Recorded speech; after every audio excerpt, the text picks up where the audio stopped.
ഗീതാ കോയിനത്തിൻ്റെ നാളത്തെ എപ്പിസോഡിൻ്റെ പ്രൊമോ റിവ്യൂയിലേക്ക് എല്ലാവർക്കും സ്വാഗതം. അങ്ങനെ നമ്മുടെ കിഷോറിന് വീണ്ടും വഴക്കൊക്കെ പറയുന്നുണ്ട്. അവർണിക, നീ ചെയ്ത പ്രൊജക്റ്റ് വർക്ക് ഗീതു ക്യാൻസൽ ചെയ്തിട്ടുണ്ടെങ്കിൽ നീ രണ്ടാമതും അതിന് വേറെ നോക്കണം. ഉറക്കൊളച്ചിരുന്നിട്ടായാലും നീ അത് ചെയ്തേ പറ്റൂ, നിനക്കതിനുള്ള ശിക്ഷയെന്നൊക്കെ പറഞ്ഞ് വീണ്ടും അവർണിക ഒരുപാട് അപമാനിക്കുന്നുണ്ട് നമ്മുടെ കിഷോറിനെ. പിന്നീട് കാണിക്കുന്നത് ഗീതുവിൻ്റെ അച്ഛനെയും ഭദ്രനെയും അതുപോലെ തന്നെ രണ്ടുപേരും അടുക്കളയിൽ അരിയാട്ടുന്നൊരു ഭാഗമാണ് കാണിക്കുന്നത്. അരിയാട്ടുന്നൊക്കെ ഉണ്ട്. ആ സമയത്ത് ഭാര്യയോട് പറയുന്നുണ്ട്, അല്ല നമ്മളിപ്പോൾ രാധികാമ്മയുടെ ശത്രുവും ഗീതുവാണല്ലോ നമ്മളുടെ ഭാഗത്ത് നിൽക്കുന്നത്, അപ്പോൾ നമുക്ക് ഗീതുവിനെ വിളിച്ച് നമ്മളെ സഹായിക്കേണ്ട ചുമതല ഗീതുവിനുണ്ട്. അതുകൊണ്ട് തന്നെ നമുക്ക് ഗീതുവിനെ വിളിച്ച് ഒരു 50 ലക്ഷം രൂപ നമുക്ക് ചോദിക്കാമെന്ന് പറഞ്ഞപ്പോൾ അത് ശരിയാ, നമുക്കത് ചോദിച്ചേ പറ്റൂ എന്നൊക്കെ പറയുന്നുണ്ട്.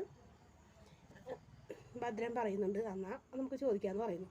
പിന്നെ കാണിക്കുന്നത് അറയ്ക്കൽ തറവാടാണ്. അറയ്ക്കൽ തറവാട്ടിൽ രക്തചന്ദനമൊക്കെ ഇട്ട് നമ്മുടെ രാധികാമ്മ ഇങ്ങനെ മലർന്ന് കിടക്കുന്നുണ്ട് കസേരയിൽ.